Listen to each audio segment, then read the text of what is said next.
Wow. Okay, it has, yeah, it's been a little while since I've done one of these. Um,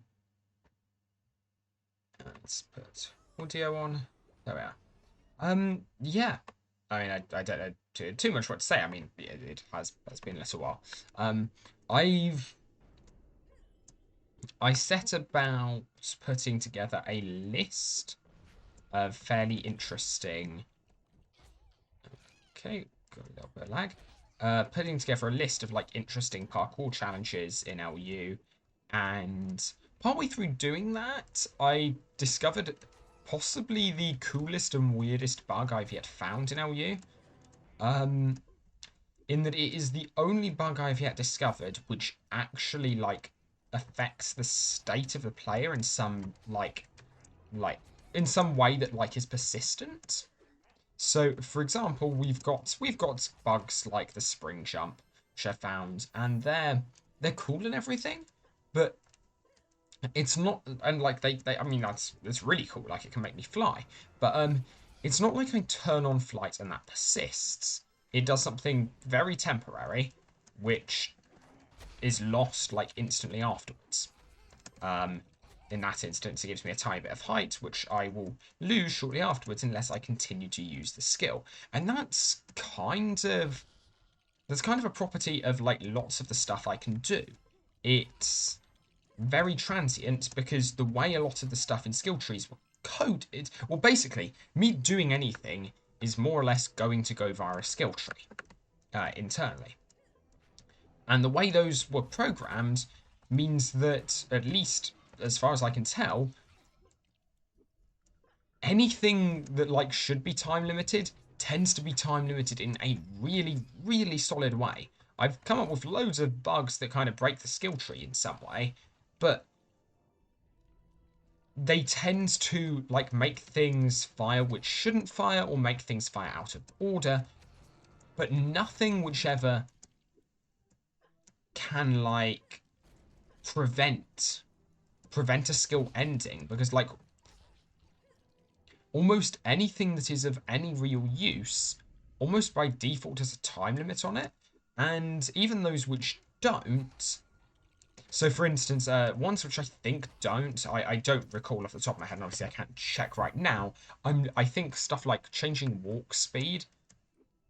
I, if I recall correctly, and I may well not be recalling correctly, I I don't think that actually has an implicit time limit. I think the game just sets your walk speed back afterwards.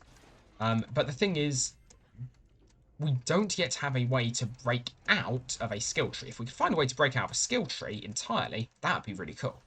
Um, Actually, so I should take a look back at quick scores, because I mean, even if you couldn't stack boosts, getting a continuous boost or finding a bug that would get you a continuous boost would be pretty cool.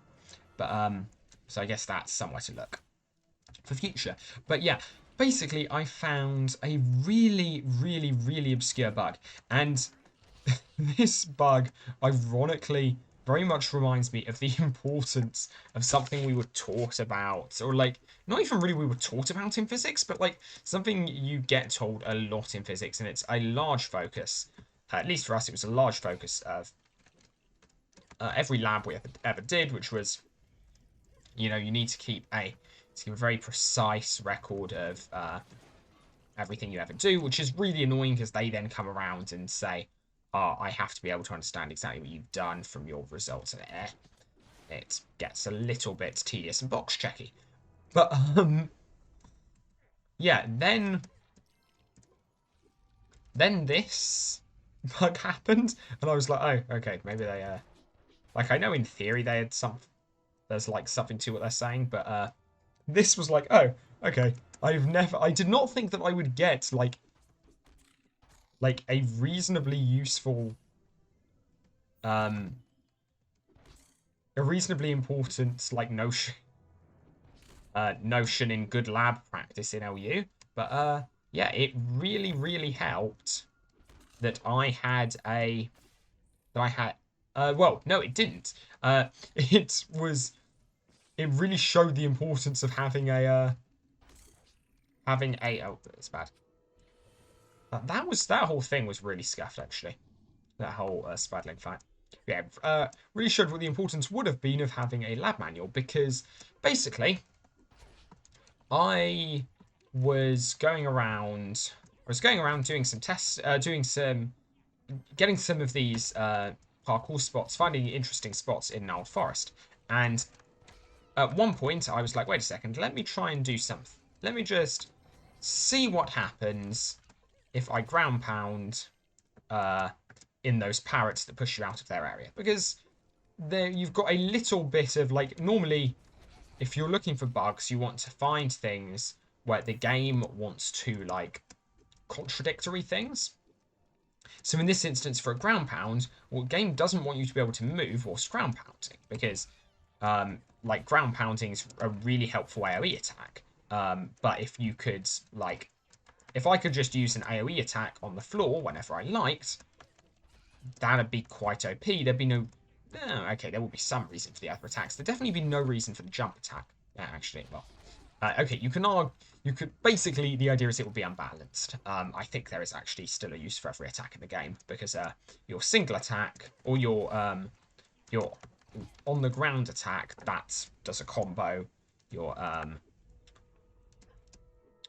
Your jump attack lets you keep moving, but I think you get my point. It would be a little bit OP if like your default, if by default you could do a fairly powerful, well, not at all powerful, but if you could do an AoE attack without any stun, like, especially in Avant Gardens, that'd be bad. So the game wants to stun you, but the game also doesn't want you able to get past the parrots. I don't actually know why. I guess the idea is that, oh, it shows you there's more to do in the game, like, oh, there's stuff you can do in Spin Valley, but it's a little bit weird, given that, like, if you just had the chest there, you still wouldn't be able to smash it, because you need to get the hood from Forbidden Valley, and yeah, I don't know. It seems a little bit, the chest is locked behind having a hammer. The parrots are locked. Getting past the parrots is locked behind having a hood, but they're both part of the same mission chain. I don't remember off the top of my head which comes first. It might be that they're actually both side by side in the quest chain for the ninja. I don't. I don't recall. But the point is, yeah, it was weird, and so I was looking like, okay, maybe we can find a bug here, because, like, the game simultaneously wants to push us back and simultaneously wants to stop us. So, you know, let's give it a go. Started mucking around, and basically I got some relatively interesting behavior. So what I would probably have expected, and it turns out, spoiler alert, this is actually the intended behavior. What I would have expected is just to, you know, be pushed back, and then the second I get, because the game definitely can't have you being able to bypass the parrots. I mean, it could. It wouldn't actually affect the game in any way, but, you know, they didn't want to. That was the entire point of having the parrots, was so that you couldn't get past them. So it makes sense that that would override the ground pound. It actually makes sense for a couple of other reasons too, of how the ground pounds are implemented, because they use a feature.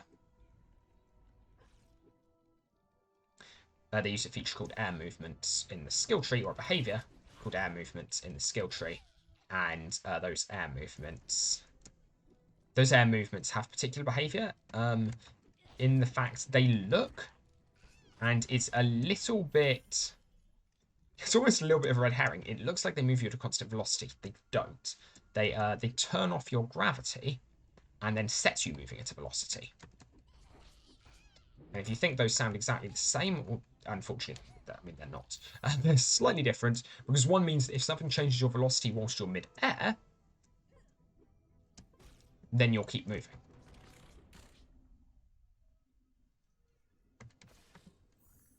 That was a bad time, but...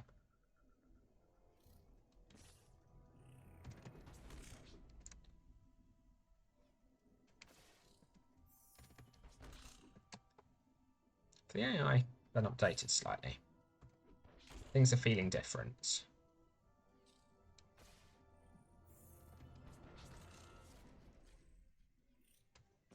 Or am I just bad? It could well be that I'm just bad.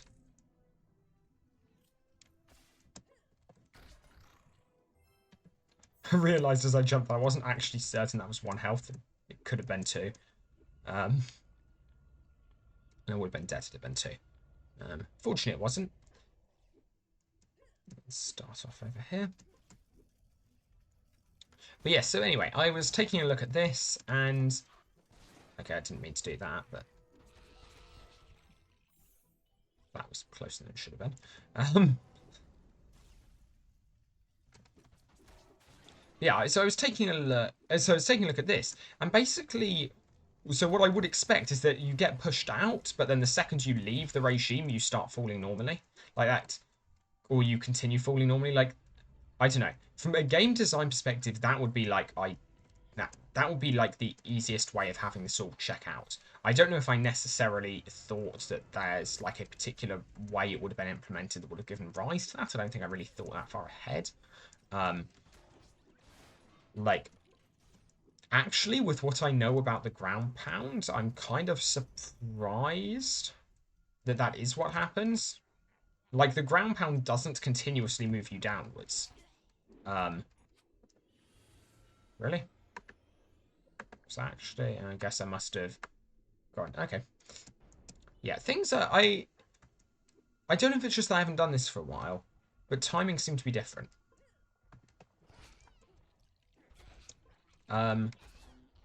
Like, I'm not... My standard technique for getting hammer strongings, I will occasionally fail it, but I shouldn't have failed it. I failed it every single time so far, I think. I haven't stun locked them once.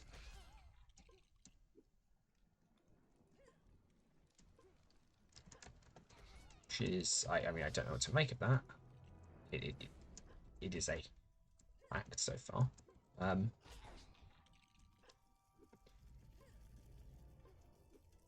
Yeah, so I was taking a look at this, and yeah, my intuition, like, I'm actually kind of surprised. So what actually happens with the parrots is, well, what should happen is that you get, and like this is intended, and this is what will happen most of the time. This is what happen if you, almost certainly, if you go and try this now, is that basically the, oh, maybe this begins to make a little bit more sense, but is basically that the parrots will. The parrots will push you back, and the second you get out of their range, then you'll complete the ground pound. Now, this is a little bit weird from the air movement perspective, because the air movement, like the parrot seems to override the air movement, but if the air movement's been overridden, it shouldn't restart again when you leave. The only way this makes sense, I guess, if the air movement's... Now, that actually is a little bit weird. I don't know why that does happen. But the fact that it does may well be key to this bug. There may be like some sort of exception programmed in to try and make this work, which is why this bug's actually happening. That kind of makes sense, I think, with what we know about it so far. But anyway, what I discovered when I went up to this is that this behavior, which is like this pretty expected behavior, like if I were just thinking not from how... Just from what you would want the game to do, this behavior of you get out, then you finish your ground pound, wasn't what I observed. What I instead observed was that basically my momentum carried me, and that the ground pound, but more interestingly, was that I was stunned from being in the air, or at least something. Well, no, I'm not gonna say that's it, because that isn't actually what's happening. I can demonstrate that's not what's happening by using other skills. But what basically ends up happening is, for whatever reason, well, what I was observing was that I would hit the ground, and then shortly after hitting the ground, so basically was that I would go flying after I left the area with the parrots in it. And that's quite interesting, because that meant that the air movement wasn't pushing me down, but okay, maybe it makes sense. And so what I then tried was to... Well, what I then noticed was, more importantly, was the fact that the ground pound... The ground pound would activate when most of the time... I'm trying to remember exactly. Well, no, it just wouldn't. The ground pound, I think all the time, actually. Assuming I timed... Actually, no, so there were some timings which you had to do, but if you got lucky with your timings, then what would happen is your ground pound wouldn't activate until maybe a second, half a second after you'd landed. That was the point when it would deal damage and it would smash stuff. And this wasn't just a visual bug. This was... or a client-side bug. This was when the attack was actually dealt and it was registered by the server. Which is a little bit interesting. A little bit spicy. And what you could then do is this basically becomes a more powerful version of a bug I discovered a while back, where you could basically trigger... where you could, again, kind of break this air movement. It basically seems there's a lot of stuff in the game which actually lets you very slightly bypass your these air movements. And so basically, I was able to... I'll get this.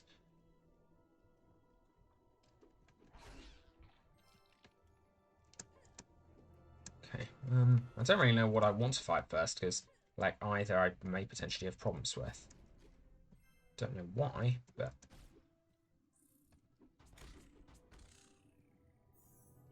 that was at least good timing.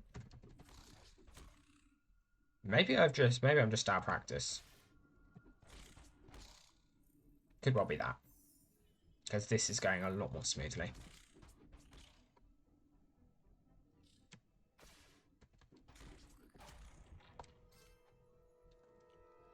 Time to see with these guys as to whether or not, because it could be that like something's been updated for these guys and not for other stuff, or like the update only affected these guys rather.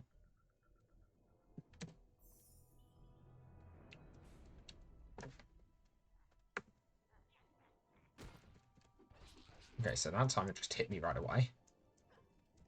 Yeah, it's annoying. It's annoying, but was necessary for safety. So the timing's slightly different now. Not certain. Or did I just genuinely mess up first couple of times? Okay, it seems maybe I did. Maybe that was just chance I just messed up the first couple. Okay. So back to the bug story. Yeah, basically I was getting some weird behavior. And... well, I didn't realise this was weird behaviour at the time. I just thought, hey, there's this really cool effect associated with the parrots, because this was the first time I'd ever looked at the parrots in any detail. I was kind of like, I'm kind of surprised some of this is happening, but like I wouldn't have thought this would have been how the game would have worked, but this seems to be how it's working. And so I was like, okay, so we can get this cool thing. There are actually some, it's a cool extension of a previous bug I'd looked at, which was basically,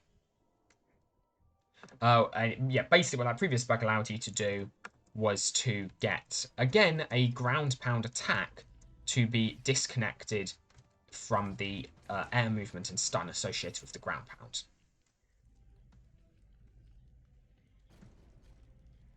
I actually need to think a little bit more carefully about what happens with the stun in all of this. But, yeah, I was somehow, we don't know how, getting out of this, don't know what I'm doing. Doing is not the right thing, because I didn't see that guy coming. That was an edgy move, and it worked out, but shouldn't have done. I'm not actually going to de-aggro this guy by going around this way, am I? Doesn't matter. I just need to get it into a more useful position to fight.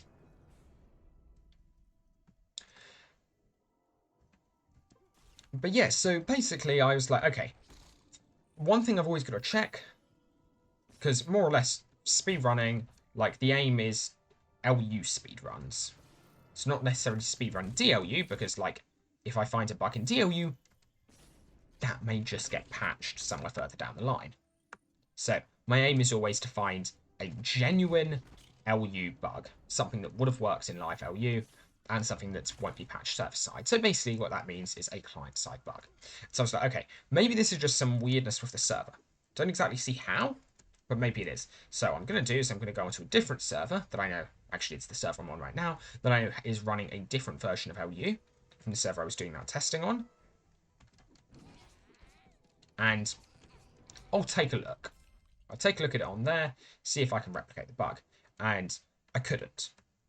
Went, did it, and it had exactly the behavior that I would have expected had I kind of gone into this from a what would you want the game design to do perspective.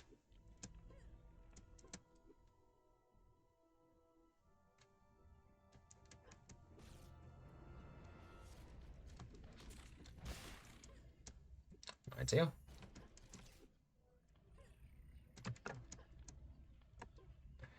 Backed off too quickly there.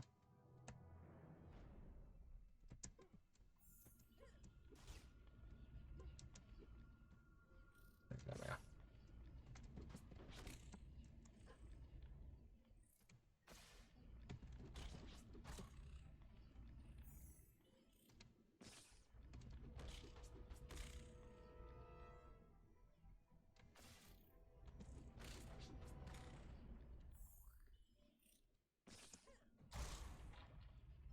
Okay, Merkle Bloch.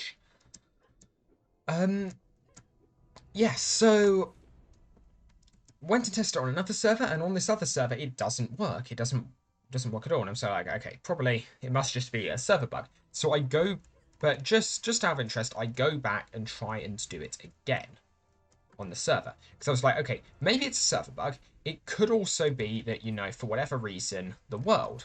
I'm doing this the wrong direction for what I normally do.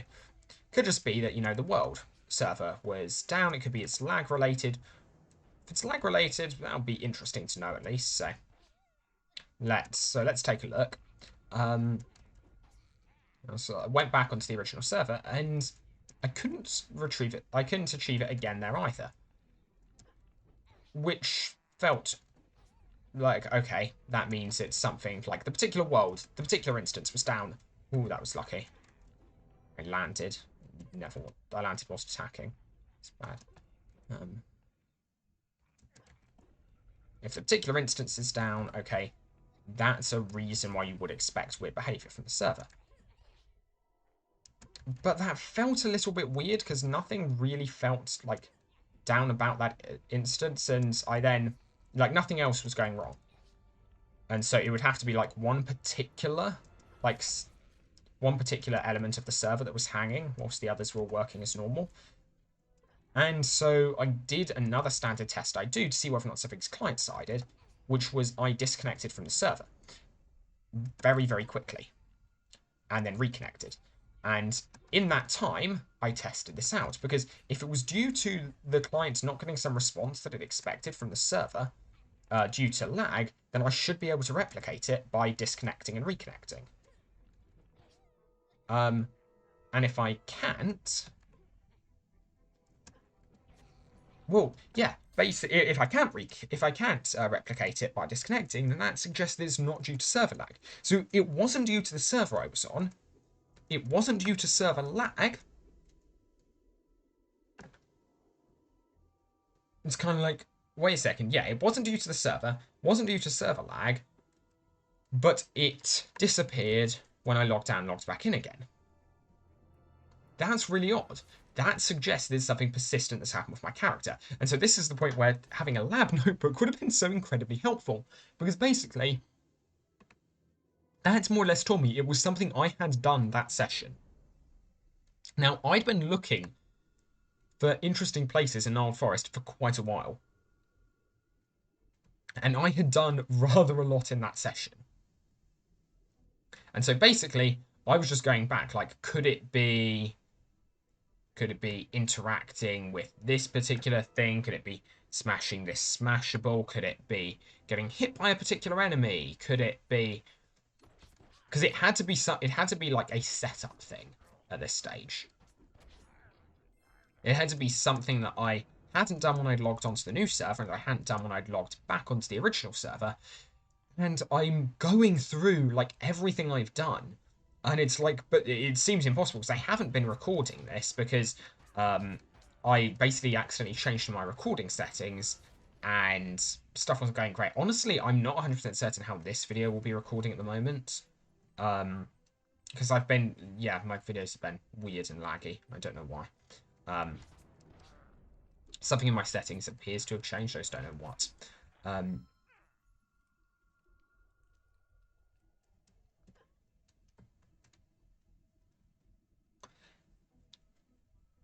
But yeah, so I had nothing to go off of and was basically just guessing guessing things I'd done in that session that like maybe could have had an effect. And then I remembered one really, really obscure thing, which should not have made any difference, but I was really out of ideas for how to trigger this because it could have just been something random. There was an event the other day which I don't know what I did that caused it. I have literally no idea. Can't replicate it. Don't have any idea how I might even begin to go about replicating it because my attempts to replicate it have been met with literally nothing. But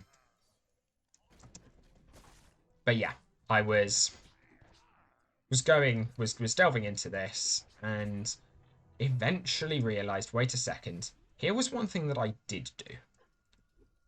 So for those who aren't aware of exactly what I'm talking about, I'm sorry, this might not make a ton of sense. In Knoll Forest, there is a slide. And I thought, well, specifically, so there's the, I think it's Brig Rock. So over by Brig Rock, there is a prison area with some ninja who are being held captive by the pirates. And you get various missions, one including going to feed the ninja. And yeah, if you go and do that mission, you'll find that in order to get to one of them, you need to go up a quick build. It's permanently there. You need to go up on a quick build. This quick build catapults you up onto something that's really, really slippery. It's basically like one of the few times in LU that you actually need to be like really, that there's actually like a semi-precise jump / timing of something. Might as well abuse that since I'm here. Oh no, back out, heal up. Okay, that's fine. Actually, wasn't too bad of a start. Don't want to get too close to those guys over there. Whoa, how am I so low? What happened there? Did I really just get shot by like 3 at once? I should have, I was trying not to aggro those guys. And so I should really have turned around and run forwards.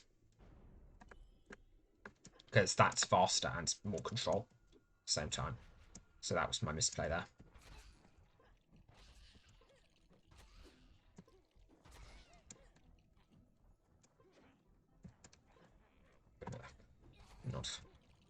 Not well played by me here, but it's fine. Doesn't really matter.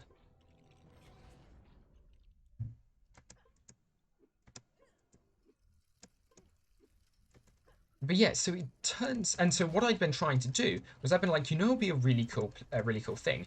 This is meant to be like this is meant to be an incredibly slippery platform. The entire point of it is that you have to jump off at just the right time to reach this other platform where a ninja is.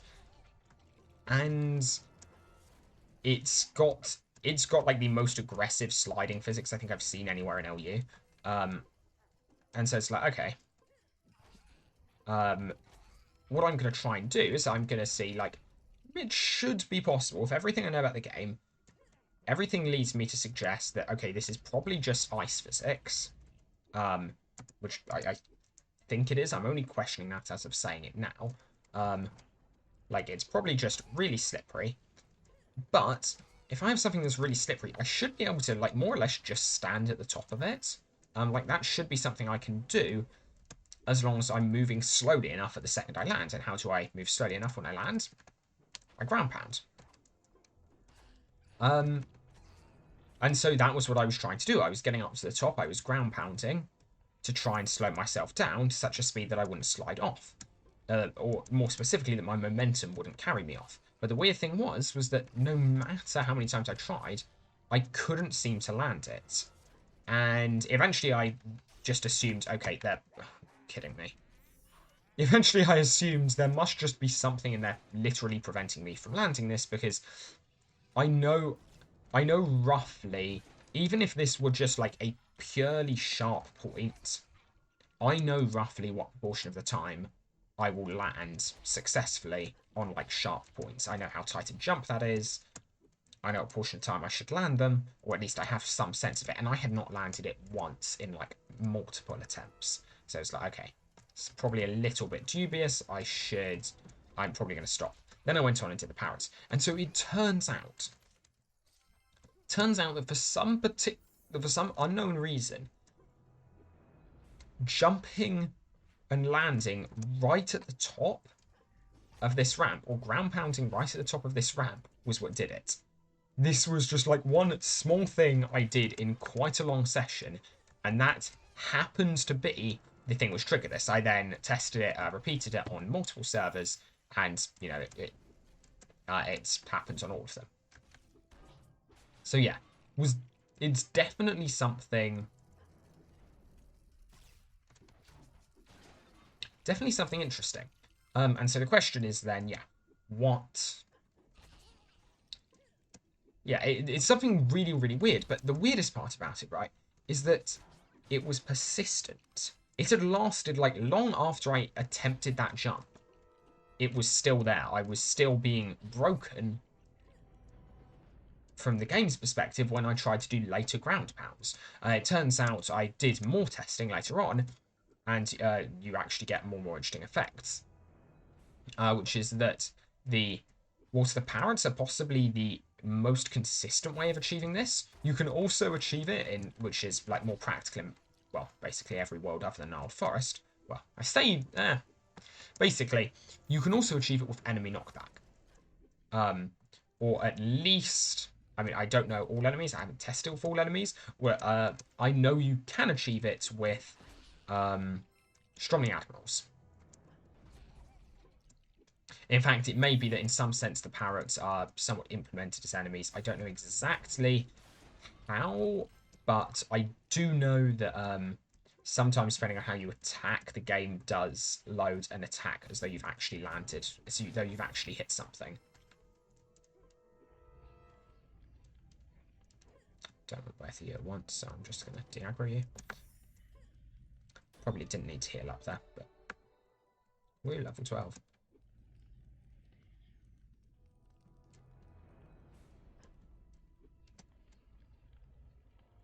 It's actually our timing right here. There we are. Yes, it turns out I do just need to relearn the start of this. And yeah, yeah, it turns out this was just a really, really weird and like really unique bug. I've not seen anything else really persistent involving the skill system in LU, but this somehow, something about landing on this somehow breaks all future air movements. Or at least, yeah, it does something permanent to any air movement you might choose to do in the future. It won't be visible on all of them, because like most of the time you won't be fighting an admiral, or you won't be jumping into the parrots, but it does something on all future ones. And you can see this by using spring shoes, for instance, which also work using air movements, and anything else that works using air movements, like it stands to reason. Cool other things that I found whilst testing for this is you can actually preserve like the state of having an attack that's about to happen, or having like an attack queued up. Because effectively what happens is that when you do your first ground pound, the game almost queues up your ground pound to be executed.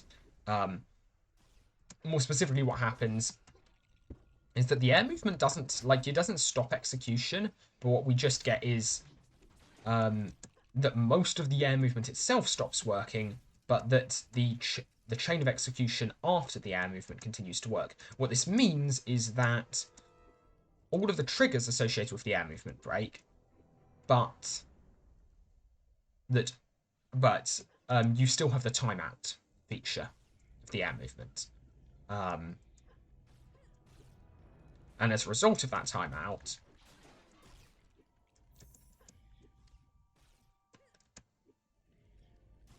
and so the attack was being activated when the timer ran out, basically. That guy chasing me. Okay, that's fine.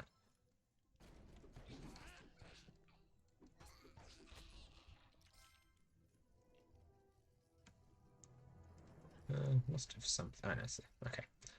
And here we go.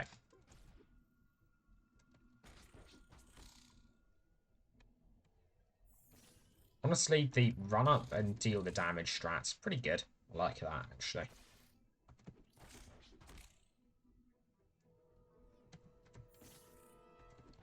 As long as I'm at full health, then nothing should ever, when I run up, nothing should ever really go wrong with that, or nothing irreparably wrong. And it should be more consistent in setting me up. So I might use that in future.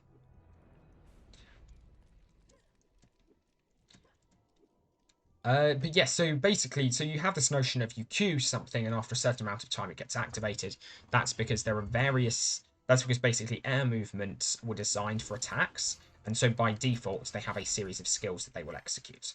And one of those skills, and there are a series of conditions in which they will execute potentially different, although normally not, skills. And one of those conditions is like hitting an enemy. One of those is attacking, which is the basis of spring jumping. One of those is hitting an enemy. That's the basis, or hitting the ground, both of which are the basis of like normal operation. And one of those is the timeout, which is something you normally don't see. It's something you will if you've ever if you've ever ground pounded whilst falling in certain worlds. If you fall for more than 2 seconds, you'll observe this. But given there's nowhere in LU you will normally fall for more than 2 seconds, most people won't notice that without a server emulator. I guess technically Property Worlds, you could have tested that one in live. You could have found that in live. There we are. Pretty decent spidering fights.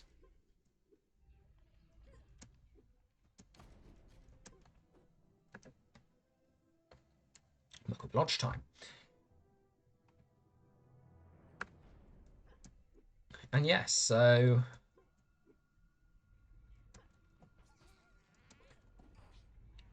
basically, yeah, what I realized and kind of knew from past stuff you could do is you could queue a skill to activate during some subsequent skill. What I theorized is maybe you could queue a skill to activate during a subsequent ground pound, which would be quite interesting. Ooh, that was bad. So in other words, could you time a ground pound such that you ground pound in the middle of a later ground pound? And it turns out, yeah, you can, which is pretty weird. The result of this, I was like hoping, okay, maybe this will get me some extra height. Maybe this let me do like, there's weird stuff with ground pounds and spawning a temporary thing beneath you. So, and so I was hoping, okay, maybe I could get some weird bug with that. Turns out no, and the reason for that is that the act of landing a ground pound does stun your character. But the weird thing that I did discover was that effectively this would cancel this would break the current ground pound you're in. So actually it seems like it is being attacked, anything that causes an interrupt probably will break the current air movement you're in when you're in this glitched state. And those things just all count as me being hit, I guess. Maybe? Don't know. Because I say, not well understood yet. But yeah, that's basically, that's actually, that's it. It's interesting that it does seem to be related to attacking now I think about it. But so basically, yeah, that was what I was attempting. And what I found is something actually fairly cool. I don't remember if I caught this on video in the end, but well, I know I caught the basic example of it. But basically, you can actually any ground pound, you will have 2 seconds from starting the ground pound before it attacks, no matter what. We haven't found a way of breaking out of that part of the skill tree just yet, so there's nothing really you can do there. But the interesting thing is that I can start another ground pound whilst waiting for the next ground pound. And so what I can effectively do is I can chain ground pounds. I can make it so that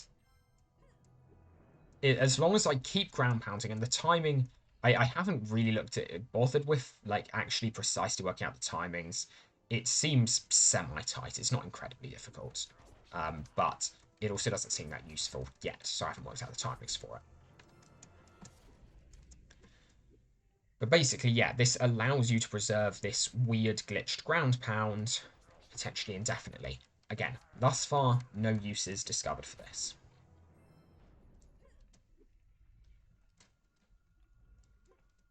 But it is... that's a thought.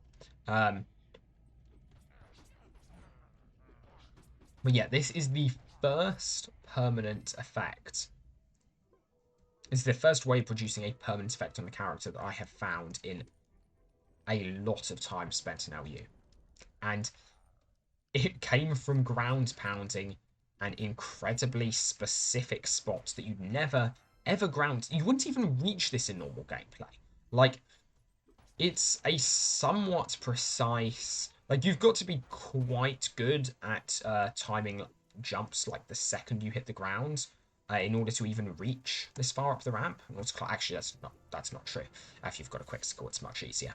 But without a quick score, which was how I was originally doing it, you have to be pretty precise with your timings. And so there's like no way that you should ever normally experience this precise ground pound, but it turns out, yeah, it's this weird bug. And it's mostly weird, not for the strange way in which it's triggered, but for the fact that it is somehow persistent. Thus far, the only persistent bug I have found in LU. And that gives it potential for being like the basis of more interesting bugs in LU than I have. Well, that makes it right. That makes it, yeah, the most interesting bug I've ever found in LU, basically. That's bad. I'm gonna do that. So I think I want to do this.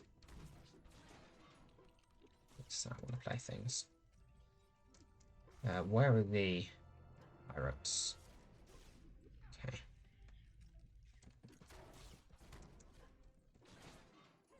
Don't really want to aggro any extra pirates if I can avoid it. I know if I go too far down here I will, but I don't think this is far enough. Okay, that's good. Oh, no, bad. Enough aggroed one extra. That wasn't intended. I wonder where I aggroed it from.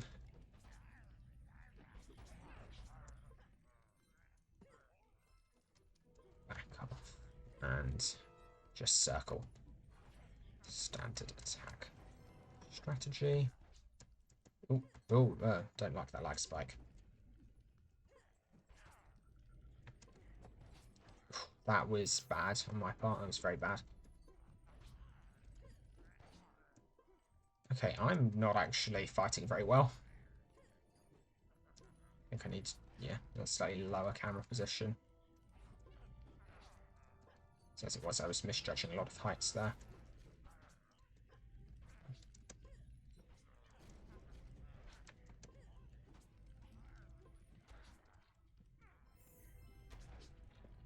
All right. But yeah, I don't know. I just wanted to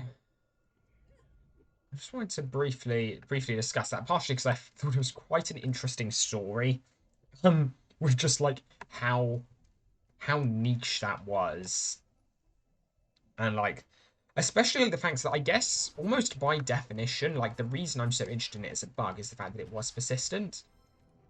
But that also means that like because it was persistent, it has to have like the thing that made me really interested in it was persistence, but also like that was necessarily what meant that it was somewhat hard to diagnose and understand, was because because it was persistent, it must have happened. It was there was a much broader range of times when it could have happened. In this instance, it had happened, I'd say, a good at least 5-10 minutes earlier in the session. Actually, no, a lot longer than that, because I spent ages trying to climb the tree that has Ecombs the monkey in it. And turns out there's like a potentially quite cool out of bounds that's like just out of reach. There's some really weirdly chosen hitboxes over by that tree. Oh no, no, no, no, I back off. Back off. I remember what the next attack is. I'm learning. It's the aim of this. It's all just to be a learning process.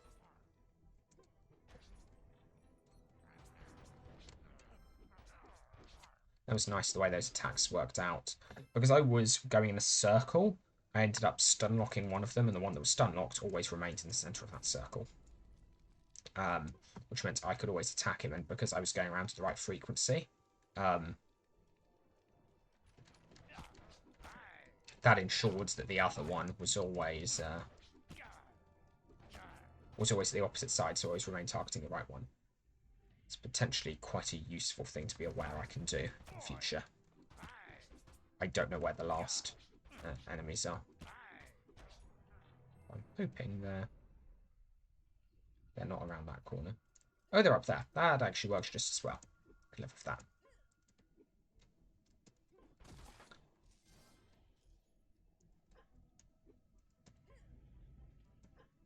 Just up here, I may as well clear out these.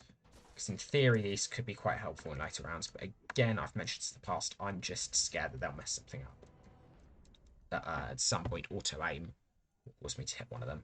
I'm going to leave the stuff there, just because I don't need any health right now. And if that hasn't despawned by next round and I get it... Actually, there's no reason I should be there early next round. Like, if I am anywhere near there, near the start of next round, something has gone seriously wrong. Because I should be taking out mechs at that point and trying not to aggro these guys. So I may as well have picked them up, but it doesn't make a shred of difference either way because I'm full health and full imagination. Not that imagination makes any difference at the moment anyway. Or just actually in general in this game, I think.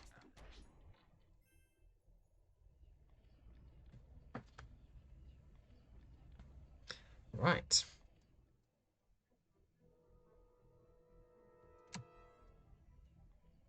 Okay, start out of aggro range for those two. That's good to see. So, classic aggro one at a time strategy.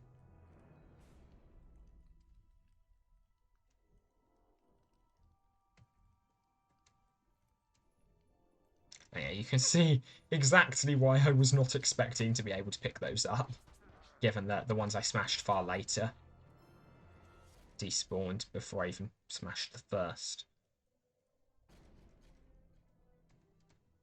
first pirate. I didn't like that turning around. That put me on edge.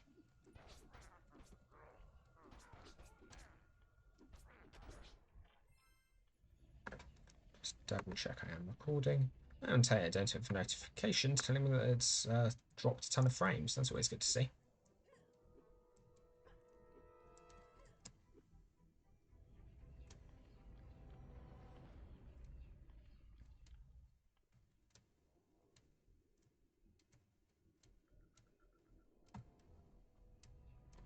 It's fine, the Spiderling will de-aggro before the Strumming Pirate does. Easy.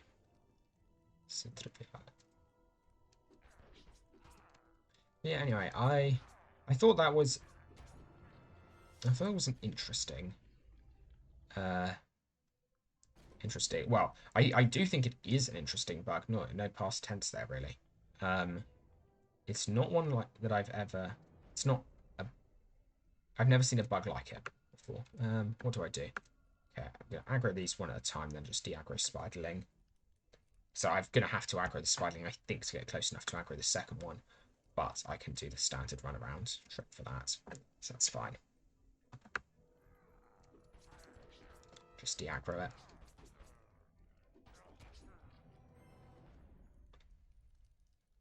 So pick up both. Even avoid taking damage like a pro.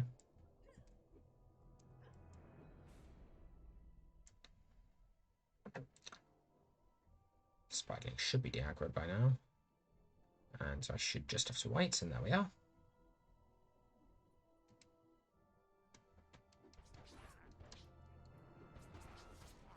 Easy game. I should do the same thing on this side.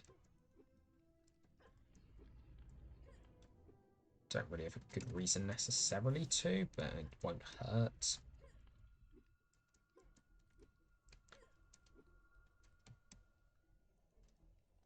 Like, the most likely reason I will die is from unexpected enemies. So I might as well smash the pirates whilst I remember. I guess it's the best I can justify my actions. Close enough for the first damage. Nice. I ran away too quickly though. Shame. Okay, that's... Really? Actions, be careful not to take damage there. Let's walk away a little bit more slowly. Intentionally running away from a Spiderling more slowly than I normally would, just to get it in the correct attack cycle. Oh no, and this is exactly what I didn't want. That's 3 health, I think. Oh, that's really bad. Okay, oh no, this is... Remember what I was saying?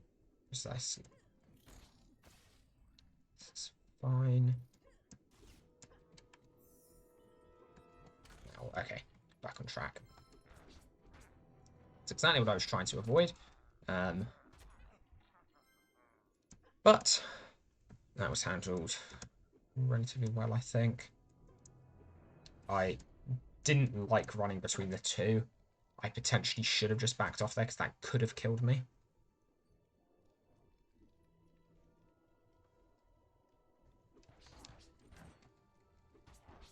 Like, actually, I was quite lucky there, because they could both have used their web attacks, and that would have smashed me. And I don't know why they didn't, because I don't feel like they were close enough. They both should have lunged at me. So I think I got quite lucky. They did both web attack.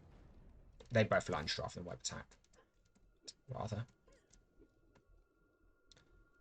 But yeah, anyway, so I'm interested in... I'm interested in seeing if people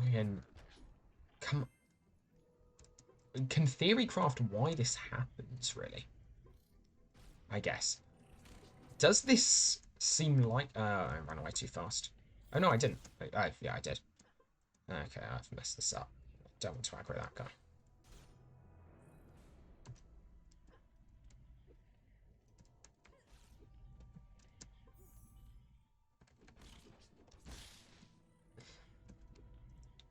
Zero out of 10 would not come to visit you again. Oh, bad time for lag spike. Bad time for lag spike. Heal up. I may have aggroed something there. I don't know. I didn't. That's a blessing.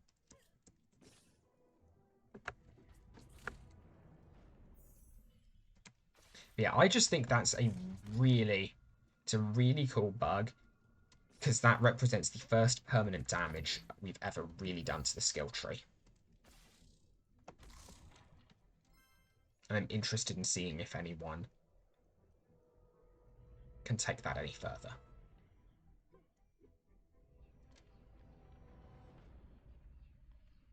Okay, that works. It's an arrangement of them for me, I think. I've got to be careful not to aggro that remaining guy. Oh, I don't like this. Gonna back off this way. Yeah, that's a lot better.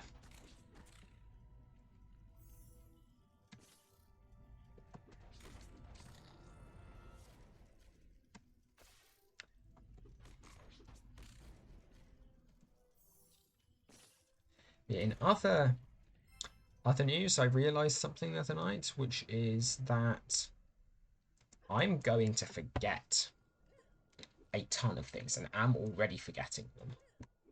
And that scares me as a physicist. Why I add as a physicist there is because basically I was having a chat with one of our teachers. Me and a couple of friends went to them for office hours, and one of my friends asked them a question which there was actually a relatively simple explanation to. It wasn't obvious because it's like disconnected from this particular course, but there was an explanation to it. And so basically the question was as follows: we'd done some work on we'd answered a question in our problems class about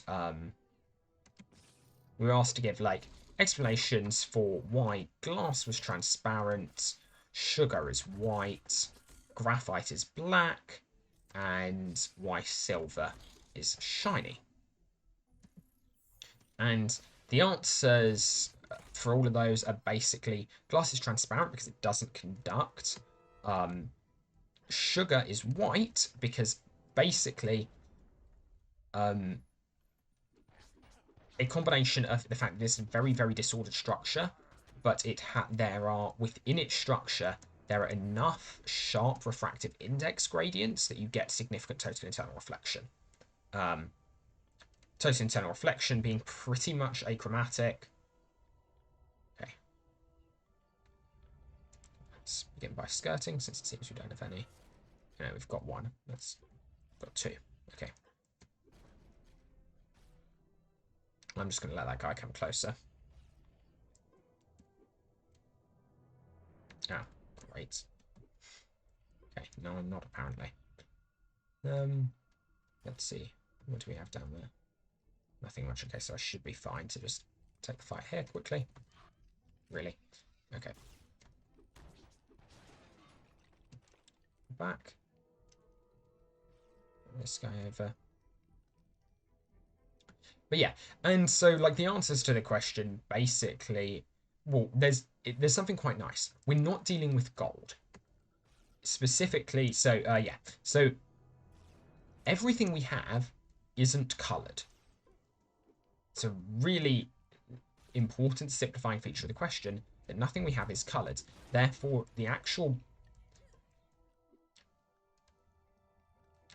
whatever properties we're dealing with, they have to be achromatic. Whatever is causing this to behave and to interact this way with light, it evidently isn't depending on colour, because we observe these things to be like, they don't have a hue to them, I should say, because they do have a colour, but it's always white or black or grey, etc.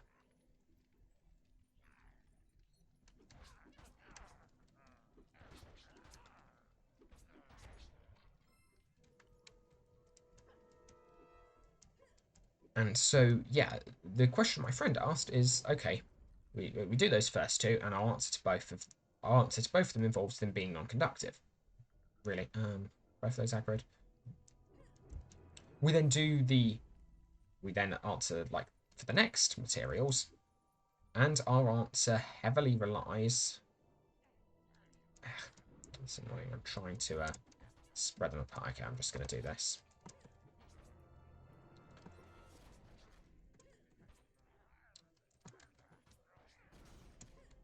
Oh no. What shot me? Oh, right, spiderling, okay. You know what, let's just see what happens if I run over here. Okay. That actually was easier. Anyway, I'm glad that spiderling attacked me. But But yeah, and so the question was, okay, graphite. It turns out that both graphite and silver inherit their properties from the fact that they're conductors. That's what gives them those colors, and more importantly, the fact that they are conductors throughout all optical frequencies. The question was, well, one of those is silver, the other is black. And I just said the explanation for both was that they're conductors. What sets them apart? Now, the answer is mathematically actually fairly simple when you approach it from Maxwell's equations. It's really, really not obvious when you approach this from a band structure perspective. In fact, I'm not even certain you can get the right answer without considering what I'm about to mention, which is the term impedances. Sorry, I'm debating which way to attack. Is that spidering of anything around it? Doesn't look like it, okay. So yeah, in short, basically the thing is, okay, given the opportunity, both of these will absorb light. The issue is that things that actually... and what we mean by absorbing light is that they will dissipate electric fields within them.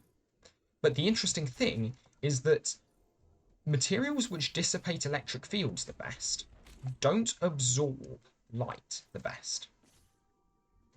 So specifically, what I mean when I say what property I'm referring to when I say that dissipate electric fields the best, well, those are the ones which have those are the ones which have high conductivity, actually. Now, I guess now I'm confusing myself. Okay, basically you've got a trade-off to be made when you have interactions. So it does actually tend to be, yeah, okay. Yeah, it tends to be high conductivity corresponding to shiny stuff. So basically, you have you can create a single complex number that determines the response of a medium to light, or at least it's a single number for any given frequency. Ah, great. 2.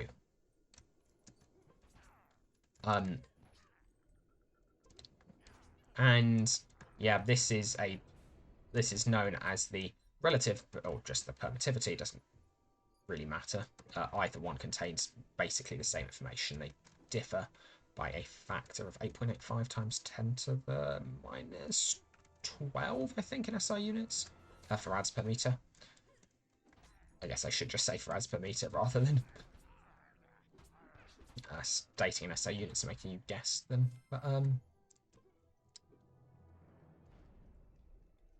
But yeah, it's basically determined by a single number. Now, what this number has two parts. It is a real part, it is an imaginary part. If you don't know much about complex numbers, they are a useful mathematical tool which often come up when you're dealing with processes involving oscillation and absorption. In particular, the real part of this corresponds to somewhat how, if I had to summarize it quickly, it's how compressed the oscillations are, whereas the imaginary part corresponds to how the oscillations decay. And now what it turns out is that the imaginary part of this number is heavily, heavily related to the conductivity. And what it turns out, well, the interesting bit is that if you want to make the best absorber, you should, in theory, take something that you know has an incredibly high, what's known as an extinction coefficient. So basically, you put you put various numbers together. Why am I like this? You put this number together. You actually square it. Does it square it? No, you square root it. Then you take real and imaginary parts of that number. That gets you the complex refractive index, which is kind of neater to think about for this problem. And basically, it turns out that you get this number called an extinction coefficient. Silver has a really high extinction coefficient. Graphite actually has a less high extinction coefficient, despite the fact that it appears darker. Why?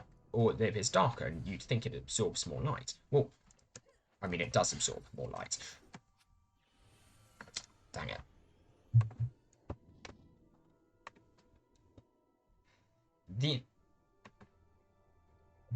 The interesting question is why the fact that, despite the fact that light within it dies off faster, does silver absorb less light? And the reason is something known as impedance matching. And basically the idea behind this is kind of hard to describe, actually. What's the simplest example of impedance matching?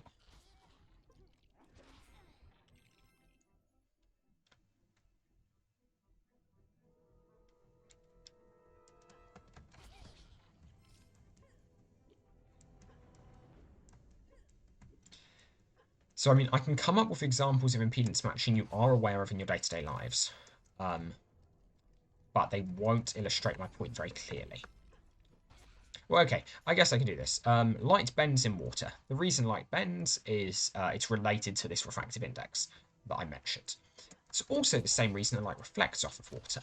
In fact, the more light bends in a particular substance, the more it's, basically as a general rule, the more that light will reflect off of that same substance when you move between air and that substance.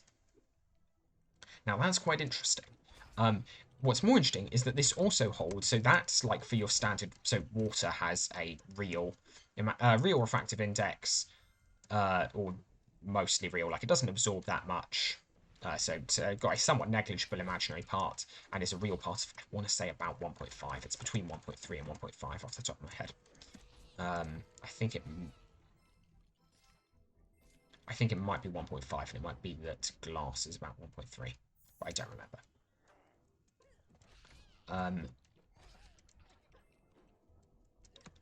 Also, actually, the best example, well, I guess it doesn't, you're not really used to looking through diamonds and seeing light bended diamonds, but this is also the reason diamonds are so sparkly.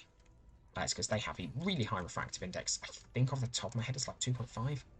I might be misremembering. And that's also what makes cubic zirconia such a good replacement for diamonds. It's because, well, it has a similarly high refractive index. But the thing is that there's a slight difference between, is that those are all things with real refractive indices. But what about light bouncing off of stuff with complex refractive index? Well, it turns out that, and so this complex refractive index is the sum of both a real part, which behaves like your normal refractive indices, and an imaginary part, which is also known as your extinction coefficient. And that determines how much the light dies off in the medium. The thing is that a really high extinction coefficient means that it's actually really hard for the light to even begin interacting with the medium. It's in the same way that water, it's slightly harder for light to interact with water than it is for light to interact with air. It's many, many times harder for light to interact with silver than it is for light to interact with water. And as a result, and this comes from this extinction coefficient, actually comes from the fact that silver is so conductive at optical frequencies. And so effectively, I've just discussed a ton of physics, which doesn't really like actually aid, I guess, the point I was making too much. But hey, you've got a little bit of physics, physics of extinction coefficients, and I thought this was so cool when I first heard about it, which is like complex numbers are these things we use to solve particular equations. But wait a second, or like equations that don't have solutions. Wait a second, a complex refractive index actually corresponds to opacity. That's weird. That's really cool. So, yeah, I spent a lot of time rambling and kind of talking around the subject and that, but I hope you at least take away that as being quite a cool thing. That these numbers we invented to solve weird equations actually physically correspond to opacity, which I think is really cool. But the interesting bit is that if you make something that has an incredibly high extinction coefficient, you actually generate some serious problems if you want it to absorb light. Because the fact that it has a really high extinction coefficient means like the size of the complex refractive index is really high, because more or less it's because the imaginary part is really high. And the size is somewhat determined by both the size of the real and imaginary parts. And so what it turns out is that basically for silver, you end up with bad impedance matching. It ends up being really, really hard to move from the surroundings into the silver. And if you think this is a somewhat niche problem, it's arguably, well, it's got huge potential to be really, really involved in future world energy. The reason why is because this is what makes designing solar panels so difficult. The better for a solar panel, you want something that absorbs light really well. But the issue is, the better you make your solar panel, or the higher extinction coefficient you give your solar panel, the harder light finds it to get inside the solar panel to begin with. And so the more efficient your solar panel is, once the light's inside it, the less efficiently the light actually gets inside it in the first place. Which is a huge problem, and something that, whilst I'm not an expert in, I have done have spent time looking at it, and it's a difficult and annoying practical problem in the design of solar panels. And cool stuff has been done. At the moment, off the top of my head, I believe the way this is handled is that you use like semi-random structuring on the surface of the solar panels. Random just because that's easier to manufacture than like a precise structuring. Like the sort of things that I tend to work on. So it's a lot easier than a precise nanostructure, which is what my expertise lies in. But it performs less well, but it's much easier to manufacture, basically. And yeah, so in other words, this is a huge problem in stuff like solar panel design. And it is a pretty fundamental limitation that there are things you can do about it, as mentioned with the solar panels. There are things like anti-reflective lenses. So yeah, this is actually a huge problem in lens design as well. This is the reason most lenses you can buy have anti-reflective coatings on their surface. And the reason for that is that if you want to have a lens that focuses light really well, it needs to bend light really well. It needs to have a really high refractive index, real refractive index. We don't want our lenses absorbing light, so we pick materials that have a negligible extinction coefficient, or a negligible imaginary part of the refractive index. But in picking something that bends light really well, we've necessarily picked something that also reflects light quite strongly. And as a result, a fair amount of work has gone into anti-reflective coatings for lenses.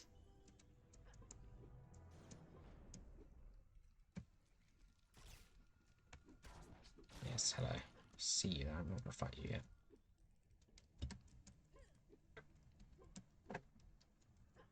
But anyway, so with all this said, basically the answer was relatively simple. Graphite has a lower extinction coefficient than silver, but that actually makes it absorb light more efficiently, which is why it appears black rather than, well, silver. But what interested me about this is, well, it's graphite. Graphite is an annoying and complicated material. There will be more subtleties to it than this. I guarantee it. Like, I am not claiming that this is the end of the story. What was interesting is that this is at least something you consider on the path to somewhat understanding the story. It's not the end of the story, but it's definitely a chapter.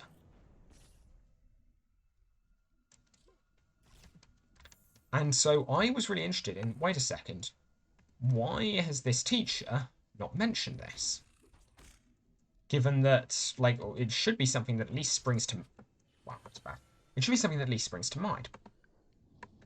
And then I kind of realised, so, for starters, I say teacher, they're a PhD student. I just figure it's worth mentioning that, because then I get to mention the fact that they're PhD students. They're at one of those times in their career where they are probably have like the most intense focus down into a single topic that you probably will have. And so basically, and they don't work anywhere near, well, okay, they do actually work quite near optics. They work using lasers. But the reason they work on lasers is to generate effective band structures for atoms. And so their approach to all of this was to consider this as a band structure problem, when the band structure wasn't like hugely interesting in this case. And basically, the reason I bring this all up is not to say I'm cleverer than this person, because I'm not. They know so much really, really cool stuff about this. About optics is simple, basically. Largely, at least linear optics. There are lots of like application-based stuff you can do with it, and like obviously, I mean, I still, yeah, there are interesting things you can do with it, but in its fundamental principles, optics is a lot simpler than something like what this person is doing, which would be condensed matter theory, or specifically solid state, like quantum condensed matter. Like it, like what they're doing is so far beyond what I have really any qualification to talk about whatsoever. I mean, I don't have any actual qualifications to talk about any of this, but you know, I still do anyway. If I keep making LU playthroughs, then you know I might never actually get that qualification because I might just fail my exams. No, in fairness, I'll manage that. I believe in my ability to muck up on exams, whether or not I make LU videos. But yeah, the reason I brought this up wasn't to like gloat or anything or say they're wrong, but it was genuinely like slightly concerning for me. Or it scared me a little bit because it's like, wait a second, this person is brilliant at what they do. But this problem had a simple solution just slightly outside their field and didn't come to mind for them. Then of course it didn't, because they're doing PhD really heavily focused in this, but they would have learnt about it and covered impedance at some point. But it wasn't coming to mind for them. I really want a good analogy for impedance that I can do like really quickly. There's the simplest way of thinking about it, and the way I really think about it in my head most of the time, is if you imagine you've got two pieces of rope tied together. One piece of rope weighs more than the other piece of rope. And as you move from one piece of rope to the other, or as you shake one end of the piece of rope, you end up getting some reflection of the waves. As they travel down the rope from one piece to the other, you get some reflection off of the interface between them.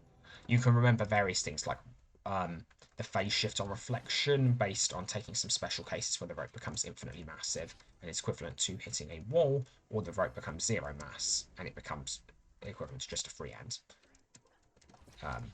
That's for any physics students out there who are learning about impedance right now. But yeah, it was... And also, I should also state briefly, I'm talking about wave impedance. It is analogous to electrical impedance, but the analogy might not be immediately obvious. The answer to where that analogy comes down to is really, really subtle. I asked a teacher about that in my second year for my degree, and basically got the response. No, actually, I've seen it coming up loads of places. I have no idea, what underlies it. Like, is it the same thing fundamentally? As of this year, I think I know the answer to that question. I think the answer is more or less that you are specifically referring to a linear response function. That's not something like physicists normally do, which is, oh, we have a linear response. We have a function that responds linearly, but it's something a little bit more fundamental, considering the relationship between a displacement and its conjugate momenta in a Lagrangian formalism. If I wanted to state what that is for anyone who's somewhat interested. So, for instance,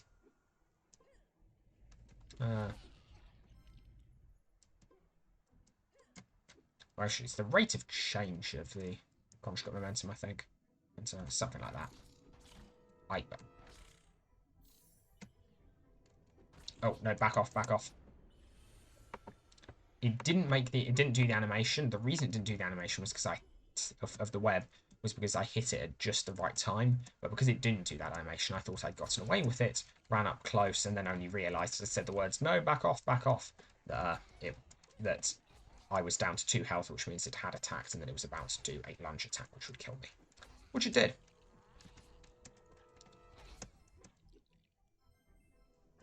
Wow. Not making it very far, but given I haven't played in ages, I'll take this as kind of what I deserve. But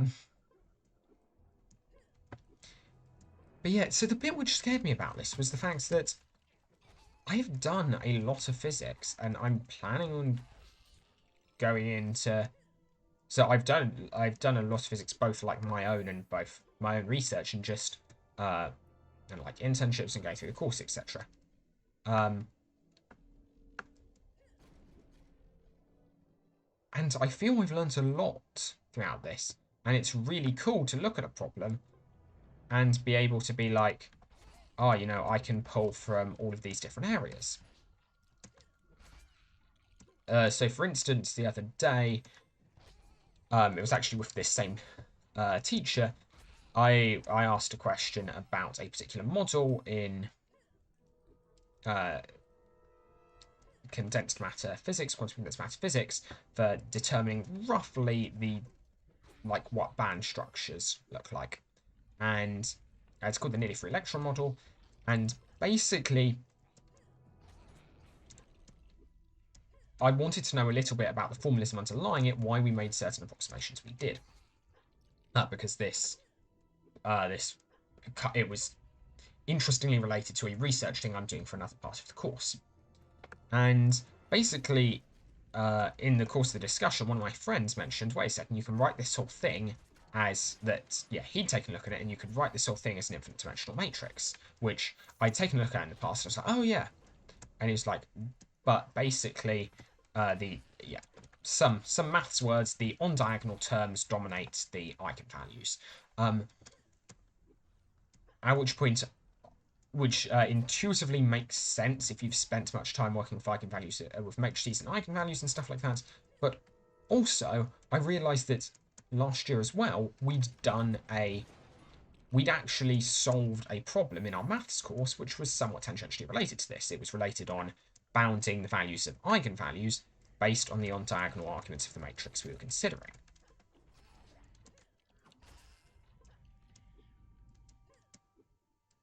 But I'd nearly forgotten that.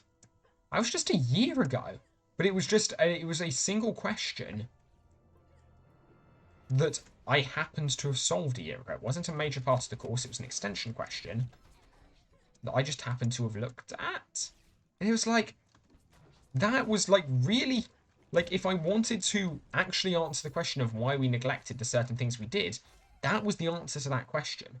And like by looking at that, that would be how I would come up with generalizations to how we answer that question. That'd be how I'd like build off of the knowledge, improve my understanding of that. And I might just not have known. And like, okay, it could be that I'd never been taught it, and like that's fair enough. And I'm sure I could find it. I spent time on it, but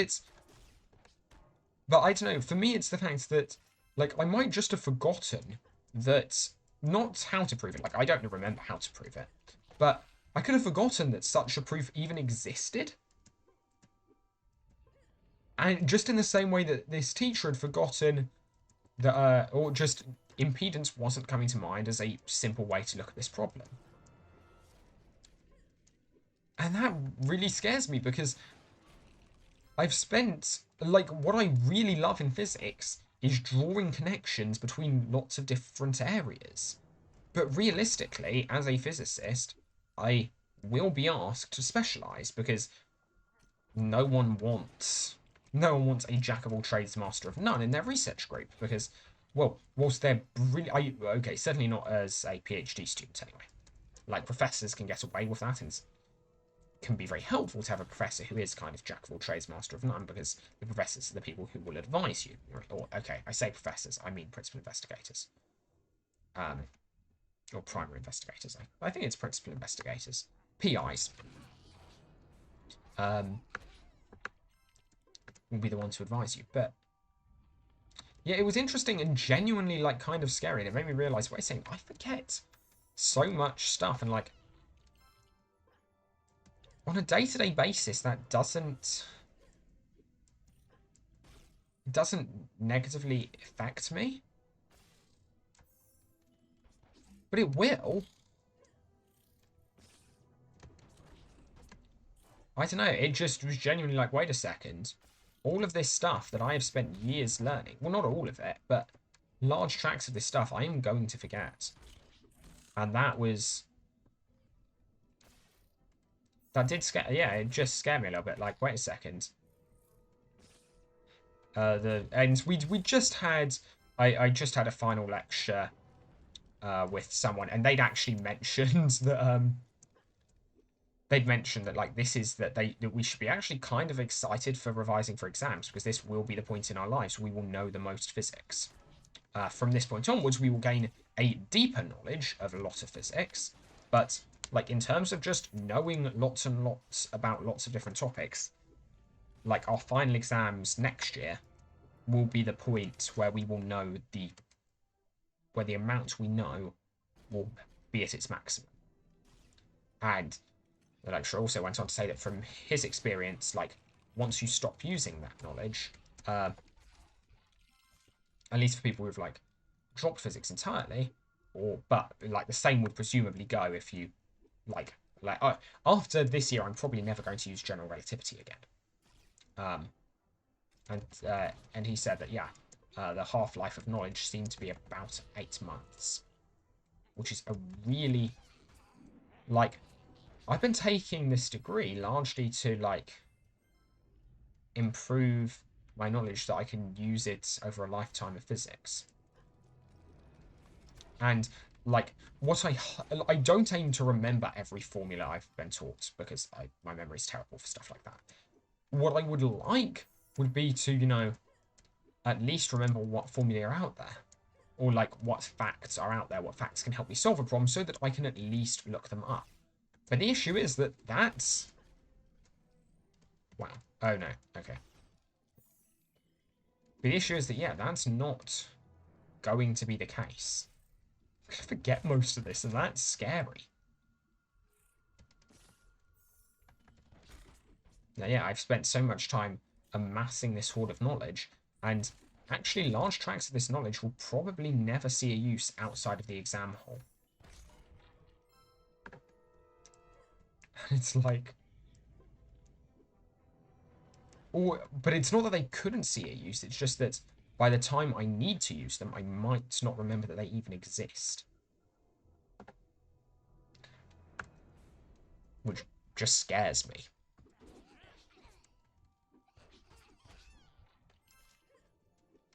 Don't like the idea of forgetting things.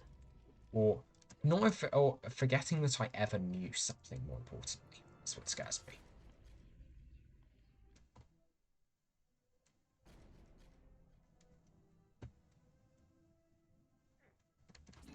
Like, I forget things all the time that I can handle, but normally I remember that which I have forgotten. It's like, okay, I don't remember this formula. I'll just look it up in the notes. I know it exists.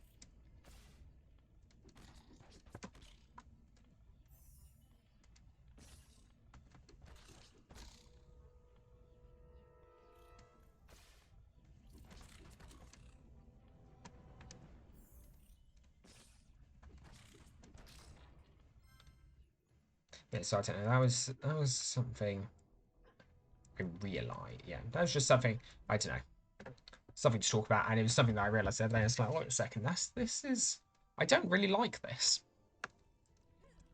I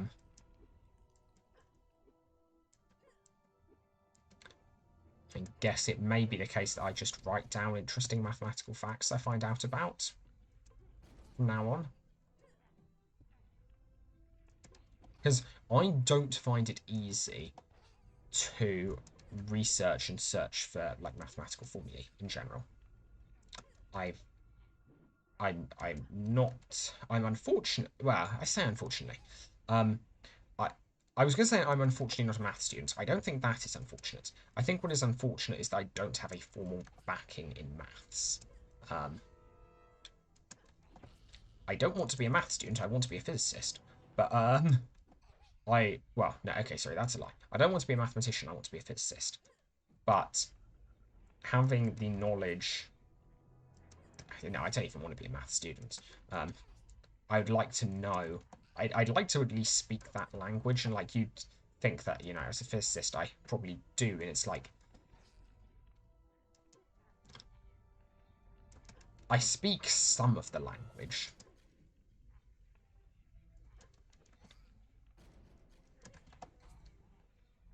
But it's like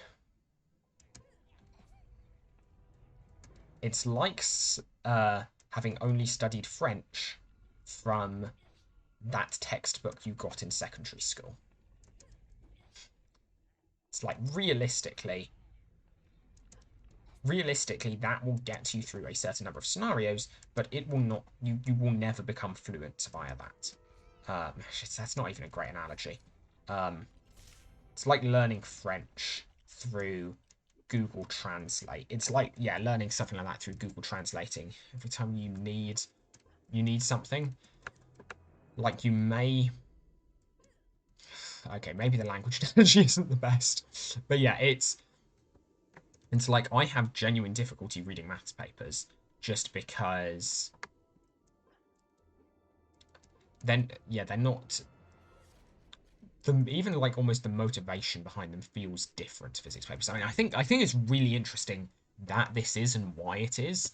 And it feels like a lot of the more professional maths papers I've read, like there are good and bad sides to this, but it feels like many of them are far more focused towards, okay, here is a succinct and minimal explanation, or a succinct and minimal proof. This gets you to the answer. This is the neatest way we could possibly think of showing you this particular answer. And additionally, they're going to use like prior knowledge as much as they possibly can, because if you try and write every paper beginning from first principles, you're going to have real difficulty. But the interesting thing just is that, like, and yeah, I say there are kind of good and bad sides to this. So one of the nice things is that minimal proofs a lot easier to check. You can find like online examples of like famously long proofs. So for instance, there was a potential proof, I don't think it's been verified, of the fact that the best way to stack spheres in 3 dimensions is some combination of hexagonal layers. Some variation upon either hexagonal or cubic close packed structures.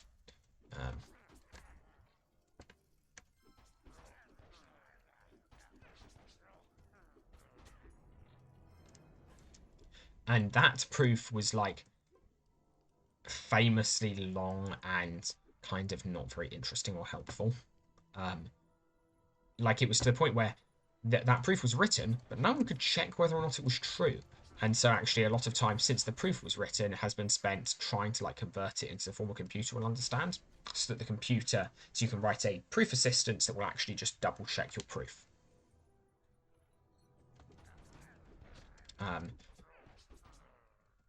And will like be able to produce almost certification that your proof is in fact valid. Come on. Yeah, there we are.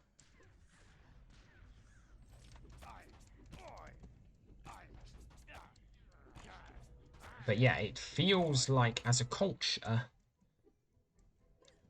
that maths more interested in these minimal proofs, whereas this might not be the best for pedagogy or like explaining a proof to someone. I should have run further the other side, because that just clumped up. Oh no, I clumped up 3. That's bad. Okay. And here it begins. Can't even selectively target one, really, where I normally would try to.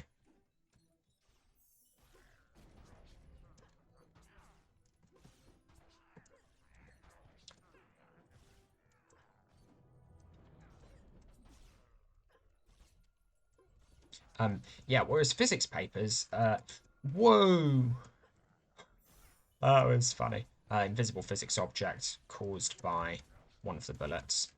Um, yeah, whereas physics papers kind of typically go in the opposite direction. They tend to, I mean, it depends the background of whoever's writing it and target audience, but they tend to go far more in the direction of, all right, we're going to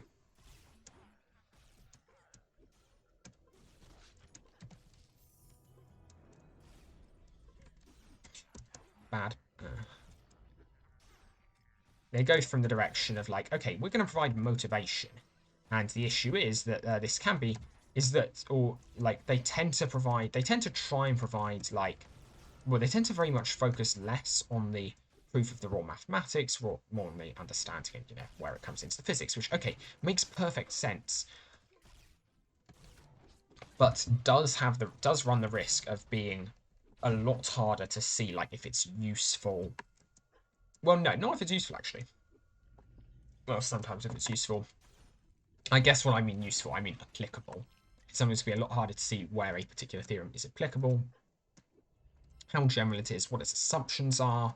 It's a lot harder to double check as well. And so, yeah, it's...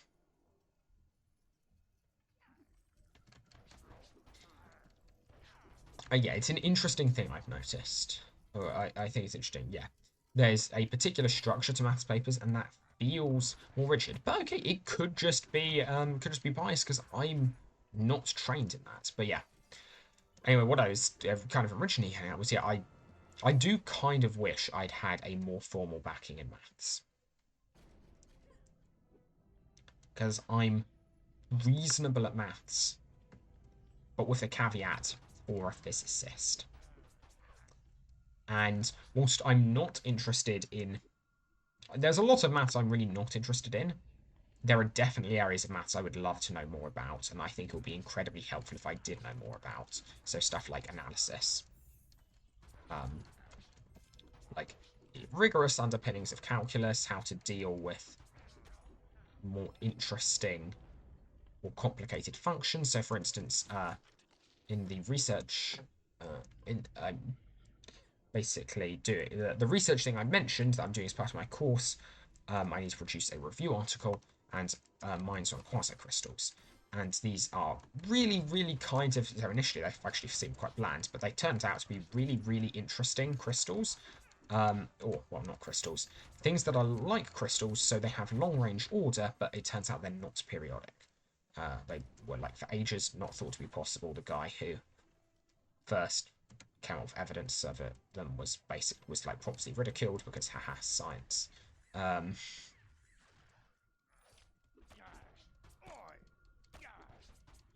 No, I didn't isolate an enemy on the other side. That was bad play.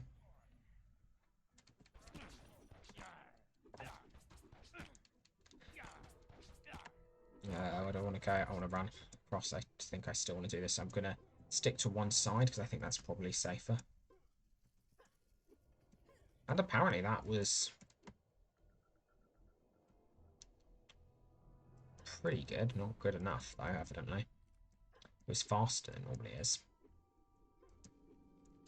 to get across, but not good enough to avoid aggroing a lot of these fellas. I don't want to fight them. Yes, here's as good a place as any. Assuming I don't aggro anything else, that is.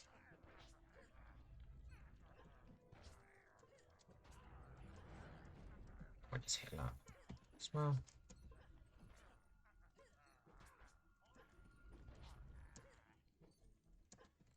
Shame. Oh no, bad. Heal. Alright, I think I'm going to call it here. I apologise if yeah. I find it really difficult to coherently talk about a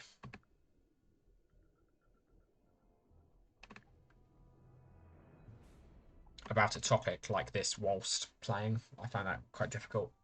So I apologise if these are very painful to watch. But anyway, thank you. Yeah, thank you so much for watching. I've been Intro You, and I'll see you around. Bye.